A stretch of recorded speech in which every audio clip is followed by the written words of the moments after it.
จ้าบ่ต้องเว้าเจ้ามิดเดียวนี่โลคอยสิเว้าคงจะเฮ็ดบ่ถูกลูกขอเงินกินขนมก็ให้แต่2,000 กีบของกินเบิดในตู้ขอเงินซื้อก็บ่ให้ลูกกับเมียจำแต่แจวปลาแดกเป็ดอยู่คู่มื้อบัดผัวมีทางไปหากินไปหาเลี้ยงผู้สาวอีหยังแพงๆแซ่บๆก็ซื้อให้เขากินสิเว้าร้ายนะอีเฒ่าโธ่มึงเฮ็ดกับกูบ่มึงเฮ็ดกับกูบ่โอ้ยกูจะเอามันตายมึงนี่มึงเก่งมึงมาแม่มึงเก่งมึงมาแม่มึงมาเฮ็ดกับกูนี่มึงมาแม่ให้เลยจะมึงดาราลูกอยากเข้าแล้วบ่โดยหิวแล้วแม่อดเอาเด้อจะหน่อยแม่สิขอเงินพ่อมาซื้อให้เด้อเป็นไผโทรมาหาพ่อหั่นเอาโทรศัพท์มาให้แม่มึงไปลูก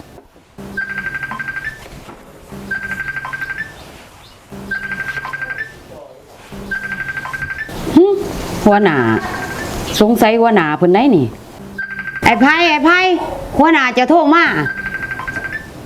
นี่หัวหน้าจะโทรมานี่หัวหน้าอีแล้วนี่เดี๋ยวชาบสายพันก่อนเด้อฮัลโหลกุ้งบ่โดยอ้ายกำลังสิออกไปหาตอนนี้แหละโอ้โทรศัพท์มันบ่อ้ายสิพาเจ้าไปซื้อใหม่ดอกโอ้อยู่ห้าน SK Mobile สาขาเมืองปทุมพรหั่นเด้เด้อเดี๋ยวซ้ำนี่แหละได้พอกันเนาะหัวหน้าจะคล้องหันเซโดโนเตอร์หั่นบ่แมนมีเวียกด่วนบ่สิออกไปหาเพิ่นตอนนี้แหละ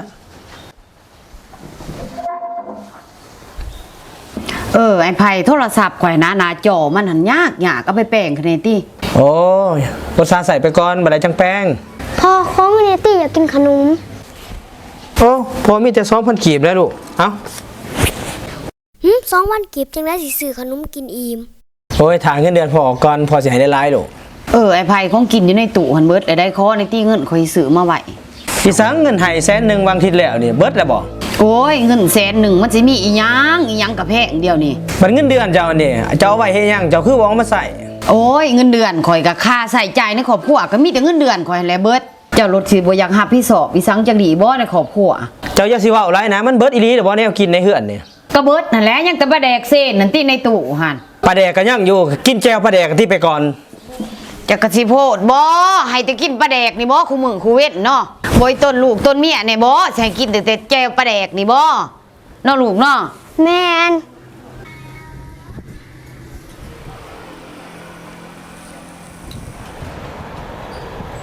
สบายดีลูกค้าเจ้าสบายดีทั้งอาหารเป็ดเขาของเราเป็นอาหารบุฟเฟ่ซินดาดถ้าลูกค้าต้องการตัวได้เติมเส้นไปเดือกเอาอยู่เทิงเด้อขอบใจที่ใส่บริการเด้อจังได้ไอ้ไผมื้อนี้คือออกเงินง่ายแท้โอ้เกือบตายได้กูคือว่าสัตว์ไอ้ไผตอนจะโทรไปเมียเขาเห็นพอดีคือมาได้ค่ะสัตว์โอ้ยก็เซฟซื้อเจ้าก็เซฟบ่หัวหน้าก็บ่ได้เซฟซื้อกุ้งโอ้จะเป็นศาสตร์หัวใหญ่เนาะเจ้าหัวบ่ใหญ่สิได้2เมียบ่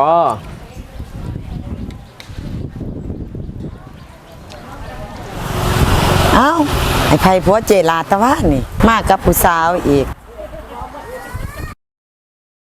จะได้หน่อยมานั่งพี่โอ้ยกูมีเรื่องสิเว้าสู่มึงฟังเอ้ยเรื่องอีสังกูมาทหารเป็ดขาวเมื่อกี้นี่เห็นผัวลาไปกับผู้สาว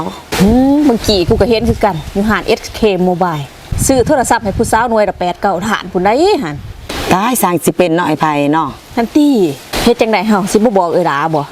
ผัวเมียเขาสิบ่ผิดกันบ่คันเฮาบอกคันบ่บอกแฮงสิไปกันใหญ่ได้เฮาว่าบอกเลยดิเอาจังสันบ่เฮ้ยจังสันหั่นแหละคันสันก็ตามตัวว่าเบิ่งก็สิโทรบอกลาก่อน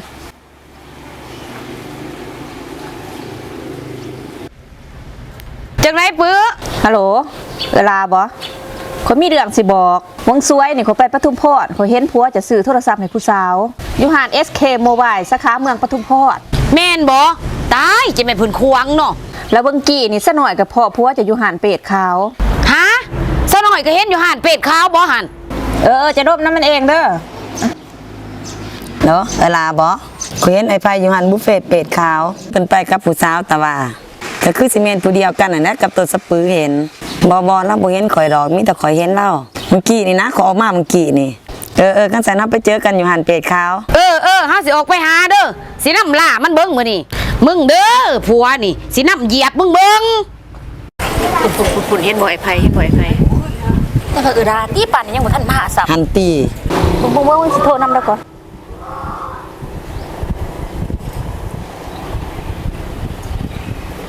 ฮัลโหลดาจะมาหอดไซด์แล้วนี่ฮะบ่จักหานบุฟเฟ่ต์ซีนดาดเป็ดขาวบ่อยู่นี่เด้อยู่บ้านปากเสกนครปากเสกแข้งจับประซักนี่ใกล้หานเสื้อป้ายมาหน่อยนึงก็ฮอดแล้ว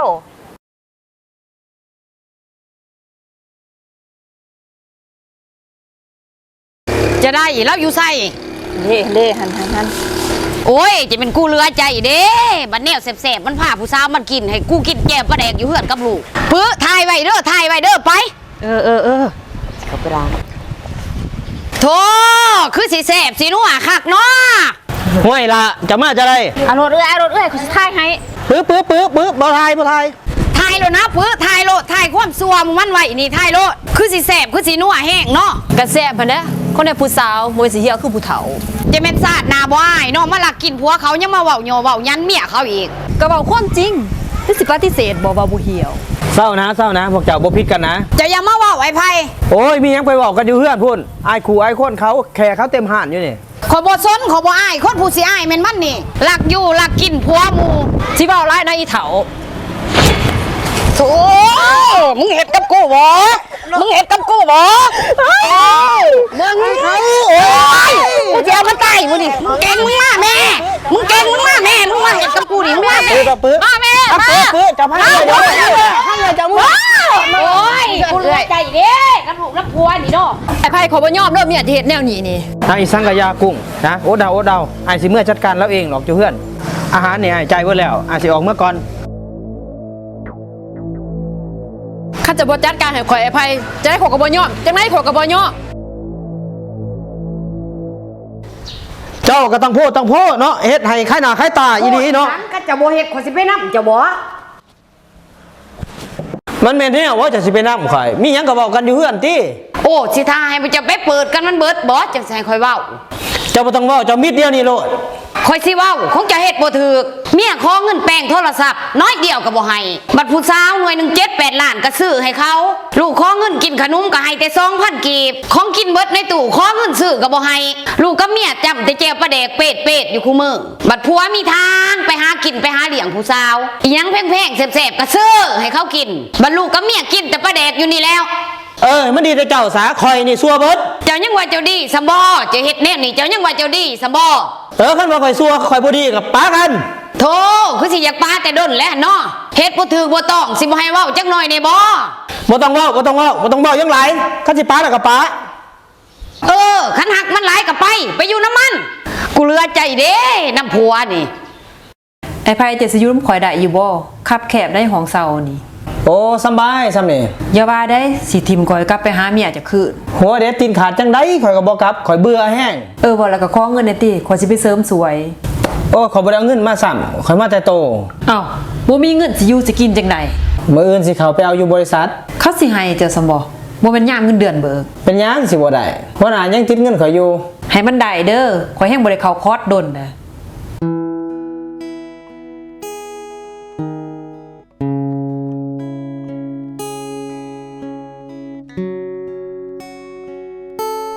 ไอ้ไพ่มานี่เนี่ยข่าวหนึง จะได้เนาะหัวหน้า เดือนนี้สินค้าเฮาได้ขายดีอยู่บ่ โอ้เดือนนี้หันซิโดนวอเตอร์เฮานี่ได้ขายสินค้าหลายได้โรงงานน้ำก้อนขนาด1ต้นเฮาก็ได้ขาย ขนาด5ต้นเฮาก็ได้ขาย และโรงงานน้ำดื่มอีก2โรง3โรงเดือนนี้ถือว่ายอดขายก็ถือว่าได้ตามแผนเด้อหัวหน้า พระสันไอซ์สรุปให้น้องนี่เด้อ หัวหน้าอย่าว่าสั่นว่าสีเด้อขอเบิกเงินล่วงหน้าแน่ อีกแล้วบ่ไอ้ไพ่เงินเจ้ามันติดลบแล้วได้ โอ้ยมันจำเป็นหัวหน้าเอ้ย ก็ได้จังหน่อยสิโอนให้ ขอบใจหัวหน้าโอ้ย เอ้าไอ้ไพ่เป็นหยังหั่นโอ้ยตายเป็นหยังไอเป็นหยังไอ สบายดี สบายดีเสื้อนัง อาการผัวหนองเป็นจังได๋น้อท่านหมอ แต่ว่าก่อนอื่นเมื่อขอยอยากให้เจ้าทำใจดีๆก่อนเด้อผัวของเจ้านี่เป็นโรคแสลนแตน ฮะเป็นโรคแสลนแตนบ่ท่านหมอ แมนเป็นโรคแสลนแตน สาเหตุของมันนี่เป็นหยังน้อท่านหมอ สาเหตุก็สิเกิดโรคนี่บ่ย้อนว่า อันบักไข่หำ กับมักกะเลิงงับของเรานี่ มันผิดกัน มันบ่ปากน้ำกัน มันเครียดให้กัน มันเฮ็ดให้ส่วงลางนับแต่แอวลงไปนี่บ่มีเหือแห้งบ่สามารถเคลื่อนเน้งได้ โอ้ พญาติตัวนี้นี่ในโลกเขานี่สิมีแต่เราผู้เดียวเป็น ผู้อื่นเขาบ่เป็น ไผโทรมาฮัลโหลจังได้ไอ้จอย โอ้ยกำลังแต่งตัวอยู่จังหน่อยออกไปหา โดยคือหอดคือกัน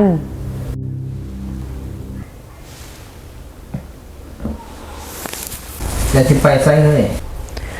ข่อยก็ไปหาหลินหาเที่ยวข่อยแน่หั่นแหละเซฟาแต่คนพิการคือเจ้านี่ซะบ่ บ่แม่นจะสิไปกับผู้บ่าวบ่ ไปก็ไปก็สร้างข่อยติ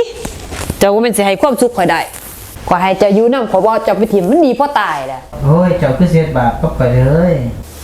อย่าสิเว้าหลายนะเจ้าข่อยไปเลิกข่อยบ่กล้าสับ อีหยังข่อยกินบ่เอ้ยข่อยบ่ทันได้กินข้าวตั้งแต่เที่ยงพุ่น แต่ละมื้ออันทามกินแต่ข้าวบัดเงินข้ามมันบ่หา โอ้ยเจ้าสิให้ข่อยหาจังไดเจ้าก็เห็นอยู่ติว่าข่อยเป็นจังได ขานเบาหวานคนบ่มีประโยชน์ โอ้ยบาปกรรมยังนี่เนาะคุณกูเนาะ ไอ้ไผดุงเครื่องสิพาไปหาหมอ โอ้ยข่อยนุ่งเองบ่ได้ดอกเฮ้ยแต่ลูกข่อยก็ยังลูกบ่ได้ สิตายย่าข่อยอีแล้วสิตายเลยก็บ่ตายจักจังสิข่อยบ่ให้จะอยู่นำก็ดีเด้ โอ้ยแล้วข่อยบ่สบายเฮ้ย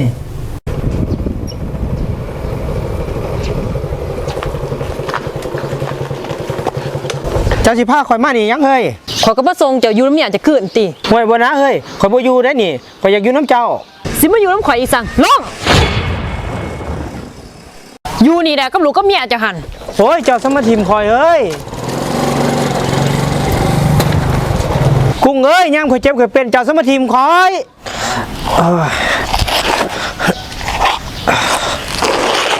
โอ้ยบาปเว้นหยังเด้เนาะครูศาสตร์นี่เนาะ ตัวลูกข่อยเด้มีแต่แม่บ่มีพ่อ แม่หนูไปซื้อขนมก็ได้ข้าวหนึ่ง ไปแม่ลูกไปแม่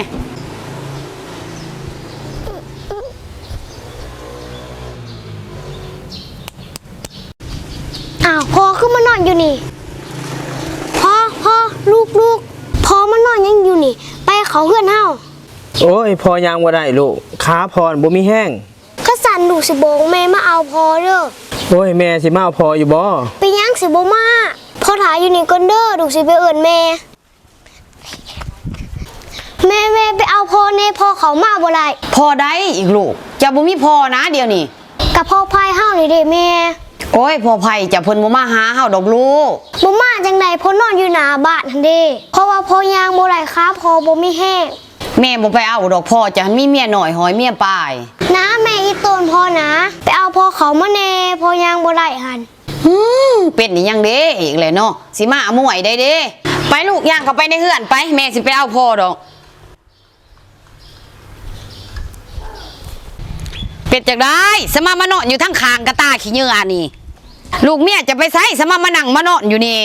โอ้ยเจ้าจะเว้าหยังก็เว้าเฮ้ยข่อยมันคนซัวข่อยฮู้แล้วว่าบ่มีไผจริงใจกับข่อยอ่ะคือเจ้ากับลูก แล้วเป็ดจะได้เขาทิมบ่นี่หรือจะได้ แม่นเฮ้ยเขาเอาข่อยมาถีบข่อยบ่สบาย และจะเป็นอีสั่งแหละ ข่อยเป็นรอยเฮ้ยแต่แกขาแอวลงไปนี่ข่อยบ่มีแห้งข่อยเบิดประโยชน์กับเขาก็เอาข่อยมาถีบอยู่นี่แหละ ไปบ่เว้าไล่เขาไปในเฮือนก่อน เจ้าให้อภัยข่อยแล้วบ่เฮ้ย จังไดมันก็ตัดกันบ่ขาดดอกข่อยกับเจ้าหันมีแต่ว่าแต่นี้ต่อไปเจ้าจะเป็นคือเก่าข่อยสิเอาเจะไปพัวบ่ว่าได้เศร้าเลยสิไปมีเมียน้อยอีก โอ้ยเศร้าแล้วเฮ้ยข่อยเศร้าเด็ดขาดแล้วเฮ้ยขอแต่เจ้าให้อภัยข่อยก็ดีใจแล้วเฮ้ย ไป ห้ามเสื้อป้ายครบวงจรบริการพาไวนิวแก๊สสลักหินอ่อนบริการสายจอ LED โซลาร์เซลล์พ่อเพียงจำหน่ายอุปกรณ์โซลาร์เซลล์ปั๊มน้ำโซลาร์เซลล์สุดนอนหน้าห้านตั้งยูนยอดดอนซี่ติดทางใหญ่กิโลเมตรที่3ก่อนถึงอำเภอพิบูลมังสาหารจังหวัดอุบลราชธานีประเทศไทย โอ้ยน้อเหลือใจเด้น้อสิตายจังเป็นศาสตร์ซัวมีถิ่มซะบ่โทรศัพท์นี่อ้าวเป็นอีสังเฮ้ยจังเป็นศาสตร์เหลือมกเหลือใจเด้น้อจังเป็นศาสตร์ซัวโอ้ยน้อเจ้าเป็นอีสังเปื้อข่อยเหลือใจให้บักพระเอกละครนี่แล้วบักพระเอกมันเป็นหยังมันเฮ็ดผิดแล้วมันบ่ยอมขอโทษนางเอกนี่ติจังเป็นมันซัว เดี๋ยวอย่าสิอินหลายกับหนังกับละครหันเขาเฮ็ดให้เฮาเบิ่งเพื่อความบันเทิง เจ้าบ่ต้องมาเว้าแม่นแล้วเจ้าเป็นผู้ชายคือกัน เจ้าก็เข้าข้างกันติ โอ้ยข่อยก็เมื่อยน้ำเจ้าอินน้ำละครเกินไปหลาย นั่นเบิ่งตินี่เพิ่นเฮ็ดแนวนี้นี่เพิ่นบ่คิดบ่ว่านางเอกสิเสียใจ เจ้าก็คอมเมนต์ไปให้มันขอโทษนางเอกที่เฮ้ย คันว่านางเอกก็โง่แท้โง่เถิงแสดงบ่คือโพดไผสิโง่ปานนี้ โอ้ยก็ยังว่าละครเฮ้ยมันเป็นเรื่องสมมุติเขาแต่งขึ้นมา ก็แม่นอยู่ดอกว่าละครแต่ข่อยรับบ่ได้ นี่ เจ้ามาทำข่อยเฮ็ดอีสัง กูก็ฮับมึงบ่ได้คือกัน อินกับหนังกับละครโพด บ่แม่นดอก เจ้าลำเอียง เจ้าเข้าข้างบักพระเอกพุ่นมาแล้วถ้าซองมาตรฐานใหญ่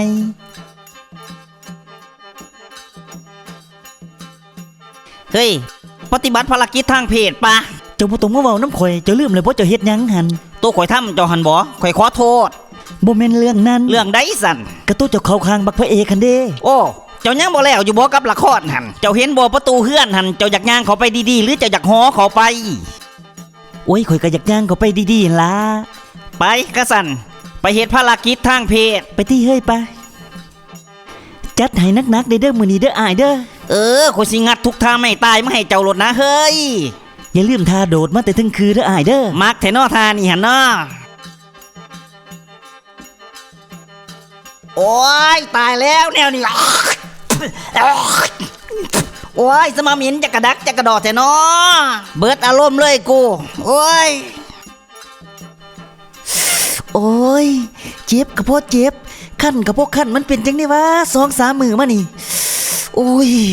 ขั้นกระเพาะ มัน ขั้น เป็นอีสางของเจ้ามันสมามินพี่ลึกพี่ลืมแท้เฮ้ยบ่แม่นมีหนูไปตายใส่ละบ่ของเจ้าหันเฮ้ย เจ้าก็เว้าโพดแต่ว่าก็คันได้เฮ้ยโอ้ยคันย่ามเจ้าอันนั้นคือกันคือจังว่าเจ็บทั้งเจ็บทั้งคัน มันกระโพดปืดสินออกกินถึงใส่เมือดอารมณ์เลยเหม็นอิหยังวะพี่ลึกพี่ลืมก็เลยบ่แล้วซ้ำอู้เสียอารมณ์เด้ เจ้าสิไปไสอย่าว่าเด้อสิไปหาปฏิบัติการทางเพศกับผู้อื่นนั่นเด้อ หวายเป็นจังไดปือคือมาเกาหยอกแงก ก็จังว่านี่แล้วคัน2-3 มื้อมานี่ บ่แม่นผัวโตเอาพญานมาติดสิโตแล้วบ่นี่ บ่ติผัวเฮาบ่แม่นรถสิคนมากลิ่น คันแห้งบ่ปือ คันจนบ่อาจสิบรรยายเป็นคำเว้าเลย ไปหาหมอตีให้เพิ่นกวดเพิ่นเบิ่งให้หัน แม่นได้น้อแต่ว่าสิไปหาหมอทางใด โอ้ยหมอใดก็ละไปว่าแต่เป็นหมอหัน เอาสันเนาะหมูเนาะ เออ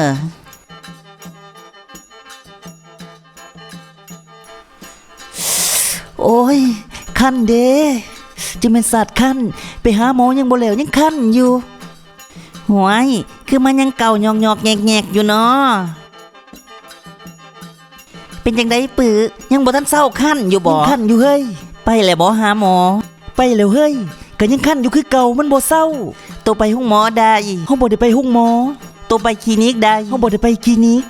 อ้าวแล้วตัวไปหาหมออยู่ไสสั่น เฮาไปหาหมอดู เบิดค่าค่ายเป็นเท่าใดก็ยังบ่ทันเศร้าอยู่ปานนี้ ปือเอ้ยมันก็แม่นหั่นแล้วแนวตัวไปหาหมอดู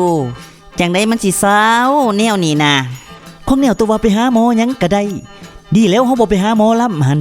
ความหมายเฮาบอกโตหันเฮาอยากให้โตไปหาแพทย์หาหมอให้เขาปัวให้โตหั่นนะ โอ้ยบ่จักสิไปดอกจักสิไปห้องหมอใดคลินิกใด โอ้ยคันประเภทพญาติยิ่งคือโตนี่ให้โตไปห้องหมอการแพทย์พื้นเมืองจีนภาคใต้หัวท้ายหันเพิ่นเสียวซ่านด้านนี้แล้วก็ปิ่นปัวทั่วไปบ่ว่าสิเป็นพญาติยิ่งพญาติซ้ายผ่าตัดหน่อยผ่าตัดใหญ่ก็มีผู้ใดสเต็ปปูลู่หน่อยไปปาดเสริมให้ใหญ่ขึ้นก็ได้ทำสาวก็ได้ทานหมอนี่ก็เสียวซ่านมาจากประเทศจีนพุ่นใดเครื่องมืออุปกรณ์การแพทย์เพิ่นนี่ก็มีแต่ตัวทันสมัยใดราคาการปิ่นป่วนก็พอฟังสถานที่ตั้งเพิ่นหันกระตั้งอยู่ต่อหน้าคิวรถสายใต้อยู่ลัก8บ้านหัวแซ่เมืองบะเจียงเจริญสุขแข็งจำปาสักนี่นะเพิ่นตั้งอยู่หันแล้วห้องหมอเพิ่นหัน โอเคเสี่ยวเฮาสิให้ผัวเฮาพาไป โอ้ยคันมาอีกแล้ว มาเฮ้ยมาระวังเด้อจะสิลงกับข่อยได้จนได้เจอไทยเอาบีหันเฮ้ย อยากได้หยังบ่เลือกเอาโลดเด้อตามสบายทรงก็มีเสือก็มีอยากได้หยังเลือกเอาโลด บ่เอาหยังบ่เฮ้ย บ่เอาดอกเฮ้ยเกรงใจเขา ไปสั่นคันบ่เอา บ่อยากได้หยังบ่เลือกเอาโลดเด้ออยากได้หยังนี่ อย่าละเกรงใจ เก่งใจยังเนาะบาดเนี่ย คนในเมืองนี่ก็ตั้งใจดีอีหลีเนาะเอิ้นเอานั่นเอานี่อยู่แม่นเนาะเฮ้ยขนาดเฮาบ่จักกับเขาละหั่น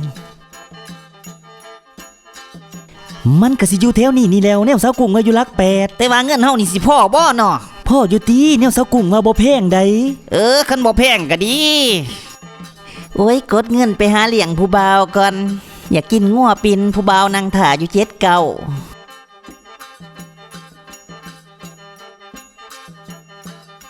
โอ้ยปะอินปะพมเอ้ยออกมาไว้ๆเน่แหงฝ่าวนี่เนาะไว้ๆเน่เอ้าคือมานบมากราบตู่อยู่คนในเมืองนี่แปลกเว้ยมีเงินออกมาอีกโอ้คนในเมืองนี่เขามีคาถาสูตรเอาเงินเด้อสูตรปึ๊บเงินออกมาปับโอ้บ่ธรรมดาบ่ธรรมดาดีแล้วเขาจือคาถาตัวเขาจมวังกี้นี่เฮ้ยขอยมีวิธีเอาเงินแล้ววิธีอีสังของเจ้าเจ้านั่งทาขอยอยู่นี่แล้วขอยสิไปเอาเงินมาให้เจ้าใส่เบิ่งพาเบิ่งข่อยเด้อเฮ้ยเด้อวังกี้นี่เขาเฮ็ดจังได้หนอเขาเฮ็ดจังซี่แล้วก็เฮ็ดสั้นๆแล้วก็นบเนาะออกมาไว้ๆในทอนแห่งฟ้าวนี่ออกมาไว้ๆในทอนโอ้ยเนาะโอ้ยคือบ่ได้คือเขาสำวะเงินคือบ่ออกซ้ำโอ้ยเป็นจังไดได้บ่คือบ่ได้คือเขาสำเฮ้ยมันบ่ออกข่อยก็เฮ็ดคือเขาแล้วได้เฮ้ยบ่แม่นจะจมคาถาบ่ถูกบ่มันจังบ่ออกกะจมคือเขาอยู่ได้ล่ะฮอดสิมีผิดพลาดอยู่หั่นแหล้วเนาะเฮ้ยเนาะคนในเมืองเขาเก่งเนาะมีคาถาสูตรเอาเงินแม่นเฮ้ยบ่ได้ข่อยต้องเฮียนวีซ่านี่ให้ได้เฮ้ยแต่ว่าสิไปเฮียนนำไผเด้เนาะคาถาสูตรเอาเงินนี่เนาะ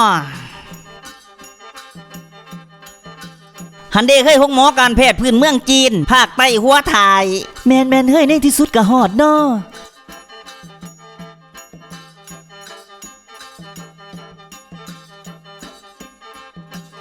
สบายดีมีหยังแหบใส่เนาะมากดอีโมอ๋อเสื้อห้องนั้นเลยเด้อสบายดี เจ้าสบายดีเสื้อนางเป็นหยังมาน้อบอกทานหมอเบิง โอ้ยของเพิ่นเหม็น จังได้คือหูว่าของเขาเหม็น กระดมนี่แล้วทานหมอเอ้ย แล้วมันเป็นแนวดมอยู่บ่ล่ะ โอ้ยแนวบ่แนวมันก็พอได้ดมอยู่หั่นล่ะ โอ้โหบ่ว่ากันเด้อคอยก็มักดมคือกันเด้ว่าแต่ของเจ้าหันเหม็นแห้งแท้บ่กะซ้ำผัวนอนน้ำบ่ได้นี่ล่ะทานหมอคันแนวนี้มันต้องได้ซองไฟได้เสียดายเด้ข่อยบ่แม่นไฟนั่นใจข่อยอยากซองให้เจ้าด้วยตัวเองผู้ใดเพื่อความมั่นใจทานหมอเพิ่นมากวดซองคอดนี่ไป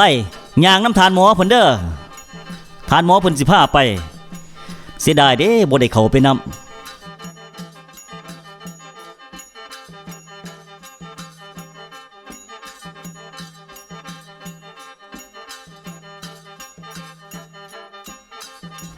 โทษแล้วบ่นี่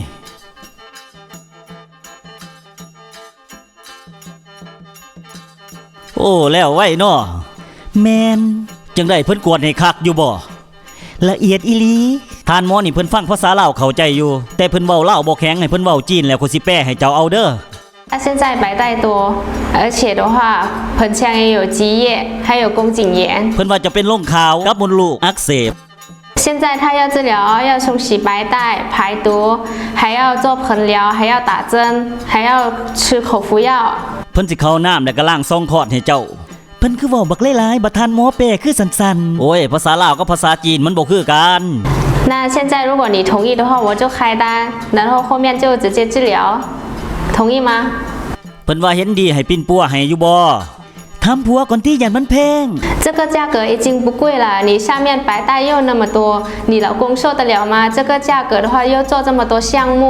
你还不愿意治疗啊？如果你们不治疗，你们回去怎么在一起，怎么性生活啊？你还性生活还肚子痛？ เพิ่นว่าบ่แพง คือสั่นแท้อ้ายเราเว้าบักหลายๆนึง ก็ยังว่าภาษาลาวกับภาษาจีนมันบ่คือกัน คันว่าบ่แพงกับปัว 可以是吧？ ท่านหมอเพิ่นบอกว่าเพิ่นสุดดีใจที่ว่าเจ้าหันตัดสินใจปิ่นปัวนำห้องหมอของเฮาอาการแบบเจ้านี่ถ้าปล่อยไว้ด้นนี่มันสิก่อเกิดเป็นมะเร็งผู้ใดในการปิ่นปัวนี่เพิ่นสิล้างซองคอดให้เจ้าแล้วก็เข้าน้ำเกลือให้เจ้าแล้วก็จัดยาให้ไปกินตามเวลาที่หมอกำหนดไว้เพราะว่าอาการของเจ้านี่มันก็บ่ทันแห้งปานใดบ่ทันถึงขั้นว่าสิได้ผ่าตัดดอกมีแต่ว่าล้างซองคอดเข้าน้ำเกลือแล้วก็กินยาตามหมอสั่งหั่นเด้อ ท านหมอเพิ่นเว้าสั้นๆหนึงเจ้าคือแปลยาวเอาแต่แท้ ห่วยก็ยังว่าภาษาลาวกับภาษาจีนมันบ่คือกัน ไปจ่ายเงินแล้วก็รับยาอยู่เคาน์เตอร์พุ่นเด้อไป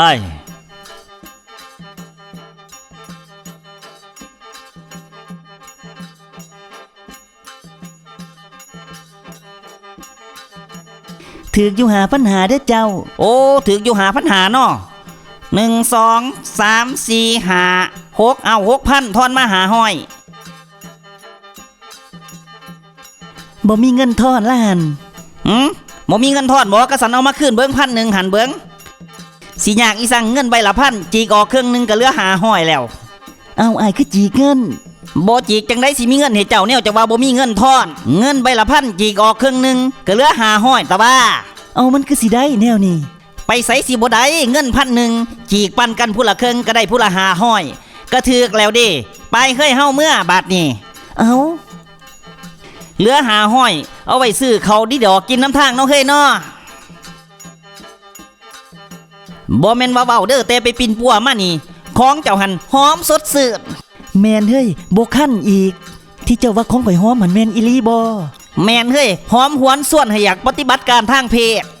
เอาอีกบ่เฮ้ย3เทื่อแล้วได้เฮ้ย ขออีกเทื่อนึงให้มันเป็น4 ปะสันตามใจเจ้า บาเฮ้ยบ่ได้ใส่ท่าไม่ใต้ด้นแล้วสิเอาคักๆโกรธบาดนี่ เฮ้ย